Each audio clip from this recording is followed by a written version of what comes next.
La deuxième partie, c'est vrai ou faux? Le business plan est obligatoire. Faux. Faux. Non, pas obligatoire. Donc, il n'est pas obligatoire. Très bien. Oui. Donc, je vais faire comme ça. Non, ça. Le business plan, il n'est pas obligatoire côté légal. Ça veut dire l'État, il n'oblige pas le jeune entrepreneur à faire. Mais normalement, il est préférable de le faire. Oui. Les Très bien. banques زعما هما اللي كيكونوا عندهم Comment? les banques. Effectivement, pour les banques, c'est obligatoire. Tu ne peux pas demander du financement auprès de la banque sans présenter le business plan. C'est tout à fait naturel. Très bien. La deuxième question, Sad Khawla. Le business plan présente uniquement le marché et les chiffres. Est-ce que c'est vrai ou bien c'est faux? Le business plan présente uniquement le marché et les chiffres. C'est vrai. C'est faux. Khawla, c'est faux. C'est faux. Parce que c'est vrai, il va présenter le marché et des chiffres, mais il va présenter également, maintenant la partie ressources humaines, il va présenter les compétences, ok? Les compétences qu'on va demander auprès du personnel, maintenant en commercial. Donc, vous voyez, c'est pas des chiffres, c'est pas l'étude de marché, mais également d'autres. Donc, le business plan, il va englober et l'étude de marché, et l'étude technique, financière, des chiffres. Vous allez donner peut-être des analyses, d'accord? Donc, c'est faux comme constat. Je vais m'adresser maintenant à Siham Fikri. Le business plan et le business model sont des documents similaires. faux. Donc, c'est faux. C'est faux. Parce qu'il y a une différence, on a vu ça dans le cours, il y a une différence entre le business model et le business plan. Monsieur. D'accord? Vous vous rappelez? Monsieur. Oui. Et le business model, c'est partie de business plan. Le constat. Est-ce que quelqu'un peut me donner la définition du business model? Monsieur, oui, c'est qui? Allez-y. C'est la façon de créer la valeur. La valeur, oui. La valeur du client. Effectivement, c'est le modèle économique choisi par l'entrepreneur qui va lui permettre de créer de la valeur chez le client. D'accord? C'est comment maintenant, lorsque tu vas réfléchir à une idée d'entrepreneuriat, vous allez dire comment tu vas générer de la valeur ajoutée. Donc, c'est le business model. D'accord? Par contre, le business plan, c'est un document qui va englober les différentes études économiques, financières, techniques, qui va servir pour la bonne prise de décision par rapport à la création de l'entreprise. Très bien. Selma Quraish, Selma, la quatrième question. Le business model fait partie du business plan. Oui, monsieur. Oui, Selma. Vrai. Est-ce que vous êtes d'accord? Oui. Non, monsieur. Oui. Qui dit vrai, qui dit faux? C'est vrai. Donc, le business model fait partie des business plans. Oui, c'est vrai. Oui, vrai. Très bien. Là, en fait, je peux accepter les deux réponses, vrai et faux. C'est vrai, lorsque vous allez préparer le business plan, lorsque vous allez préparer maintenant la partie financière et la partie économique, vous allez parler de la partie relative à la valeur ajoutée. D'accord? On peut dire que Fadhala, le business model, fait partie des business plans. Mais normalement, le business model, c'est plus général par rapport au business plan. D'accord? Il va englober le business plan. Donc ici, on peut carrément accepter les deux réponses. La cinquième question, Benouni Fatim Zahra, la cinquième question, l'étude financière est plus importante que l'étude de marché. Faux. Très bien, c'est tout simplement faux, parce qu'il n'y a pas, le business plan, il n'y a pas uniquement, il n'y a pas une suprématie d'une étude sur l'autre. C'est tout à fait complémentaire. On ne peut pas clôturer un business plan sans faire à la fois l'étude financière, l'étude économique et l'étude technique. Est-ce que c'est clair? Selon les recherches sans plan d'affaires, il y a ni plan d'affaires ou bien business plan, les entreprises sont plus susceptibles de fermer leurs portes. Vrai. Vrai. Vrai. Il dit vrai. Il dit faux. Oui, vrai.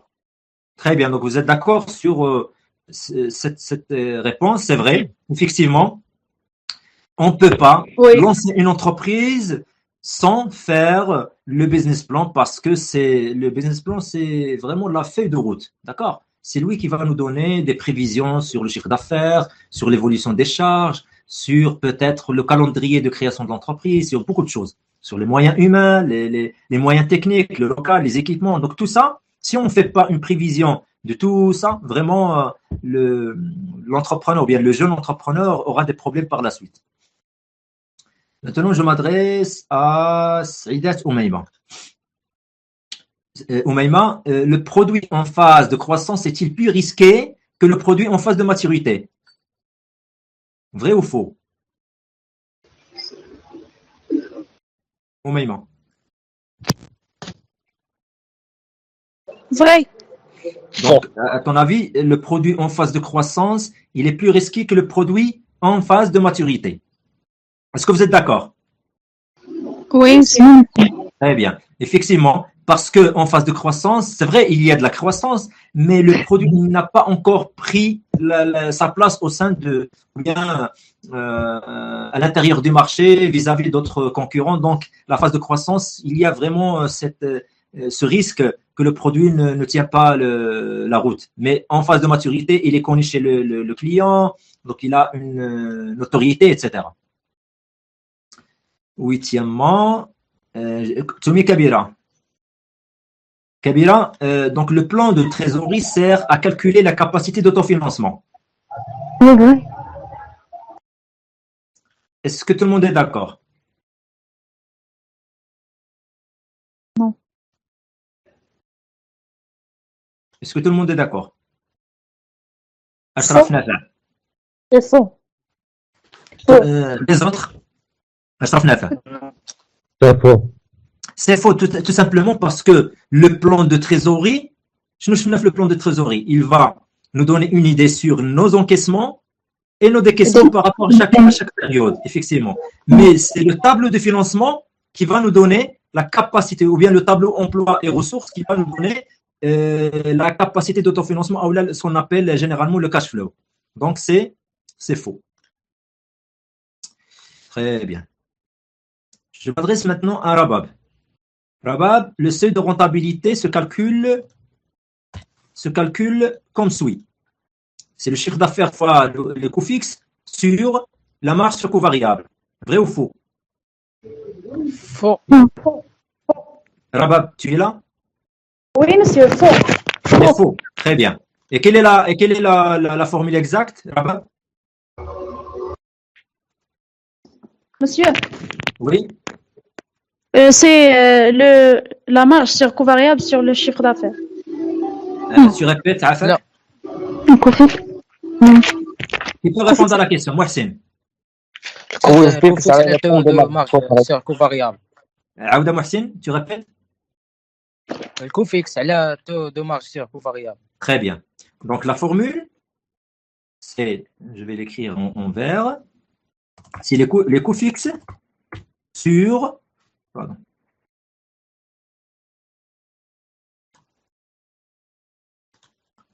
fixe sur le taux, sur la marge sur coût variable. C'est ça la formule, donc c'est faux. Dixièmement, ou bien la question 10, Shahir Rizlan. Rizlan, donc l'affiliation de l'entreprise à la CNSS est obligatoire. Vrai. Très bien, très bien. Donc il faut obligatoirement être affilié à la CNSS, la Caisse nationale de la sécurité sociale. Donc c'est obligatoire. On ne peut pas exercer sans être affilié à la CNSS. Recrutant des personnes, il faut les inscrire à la CNSS. Très bien. Je dirais, Benazi Karima. Karima, la publication se fait dans un magazine hebdomadaire. Vrai ou faux? Vrai. Est-ce que tout le monde est d'accord? Non, c'était faux. Les autres? Qu'est-ce que nous Vrai. avons dit le cours? Qu'est-ce que nous avons dit le cours de la publication? Publication officielle. Comment? Publication officielle. Eh, ولكن C'est vrai. la fin de la publication officielle. Tu peux me rappeler? Création d'entreprise. Eh, je sais. Les étapes de création. Je sais, on l'a vu, les étapes de création de l'entreprise. Deux journaux. Deux journaux. Hein? Allez-y. C'est vrai. Dire la publication, pas important. Comment? On n'a pas dit ça. D'accord. C'est obligatoire. On a dit, après l'immatriculation au registre de commerce, deux publicités, ishharain, deux publicités, sont obligatoires. ورجعوا le cours. Monsieur, Obligatoire. Bulletin officiel. Au journal d'annonce légale, au journal, ماشي hebdomadaire. Hebdomadaire, شنو هي hebdomadaire? Qu'est-ce que c'est qu'hebdomadaire? أسبوعي. أسبوعية, d'accord? Mais maintenant, non, on parle du journal, au journal d'annonce légale. Et au bulletin officiel. Donc, je vous dis, la question, je reviens à la question, pardon. La question, qu'est-ce qu'il dit? La publication se fait dans un magazine hebdomadaire. C'est faux. D'accord? Donc, c'est faux.